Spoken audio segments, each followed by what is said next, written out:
No vídeo de hoje falaremos um pouco sobre a consciência de culpa do livro Mal-Estar na Civilização de Sigmund Freud.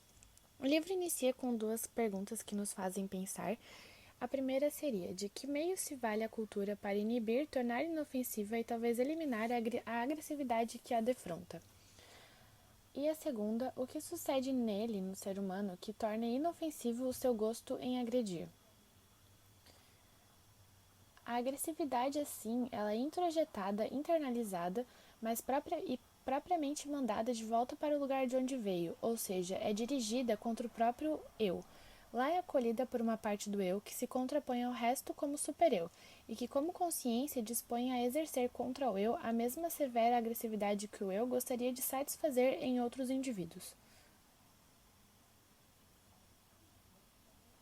A tensão entre o rigoroso super-eu e o eu a ele submetidos chamamos assim de consciência de culpa. Ela se manifesta como a necessidade de punição. A civilização, ela controla, então, o perigo do prazer em agredir que tem o indivíduo ao enfraquecê-lo, desarmá-lo e fazer com que seja vigiado por uma instância no seu interior. Falaremos um pouco dos conceitos e quem é o super-eu. É uma instância explorada por nós, a consciência, e uma das suas funções é de vigiar os atos e intenções do eu e de julgar, exercendo assim uma atividade sensória.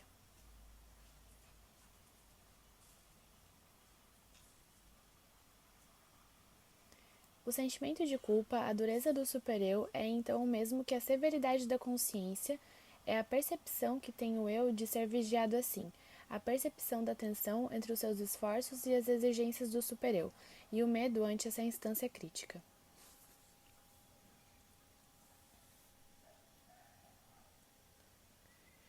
Uma inconsciente necessidade de castigo na qual se expressa o sentimento de culpa.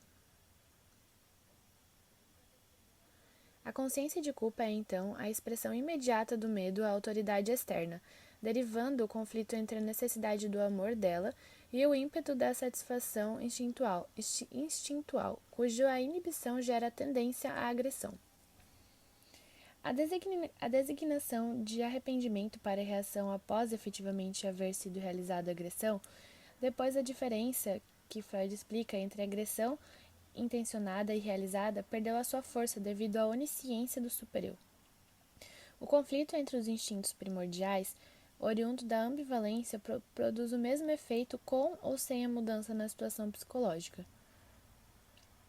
Qual que é a sua origem? Como alguém adquire o sentimento de culpa? Discute-se. A pessoa se sente culpada quando fez algo e é reconhecido como mal. Em seguida, vemos que essa resposta ainda é pouca para tal pergunta. Mesmo que não fez esse mal e apenas reconhece em si o próprio de fazê-lo, pode-se considerar culpado. Mas por quê? Já se reconhece o mal como algo repreensível. Com frequência, o mal não é uma coisa nociva ou perigosa para o eu, mas, pelo contrário, algo que ele deseja e que lhe dá prazer.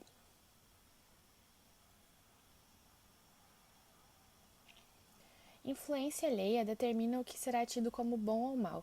O medo da perda do amor, ou seja, se perde o amor do outro, do qual é dependente, deixa também de ser protegido contra os perigos diversos.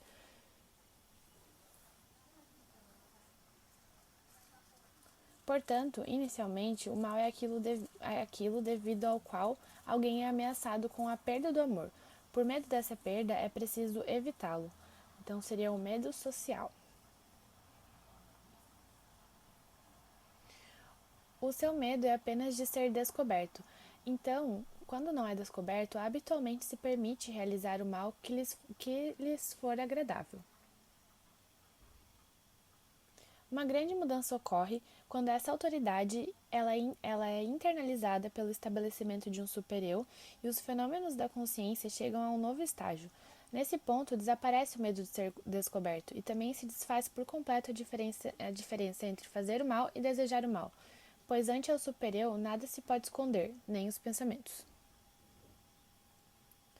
A severidade do super-eu, os reclamos da consciência, da continuidade ao rigor da autoridade externa a que se sucedeu e que em parte substitui.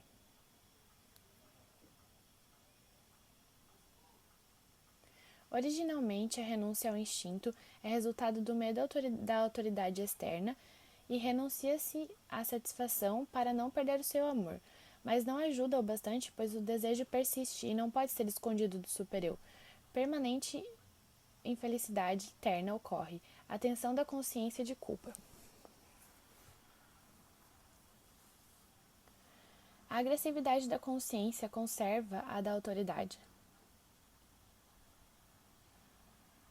Outra hipótese. O sentimento de culpa da humanidade vem do complexo de Édipo e foi adquirido quando do assassínio do pai pelo bando de irmãos.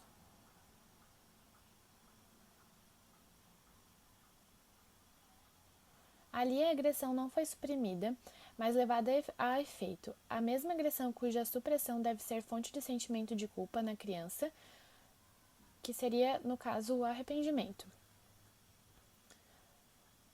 O segredo, então, do sentimento de culpa é que a ambivalência afetiva perante o pai, os filhos o odiavam, mas também o amavam. Depois que o ódio se satisfez com a agressão, veio à frente o amor, no arrependimento pelo ato, e instituiu o super-eu por identificação com o pai. Deu-lhe o poder do pai, como que por castigo pelo ato de agressão contra ele feito.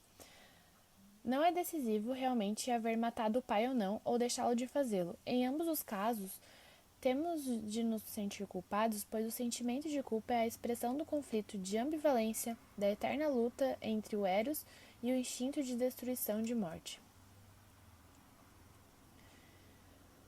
Como a cultura obedece, assim, ao impulso erótico interno, que a faz unir os homens em uma massa intimamente ligada, só pode alcançar esse fim mediante a um fortalecimento cada vez maior do sentimento de culpa, como a consciência do inato conflito ambivalente da eterna disputa entre o amor e a busca da morte.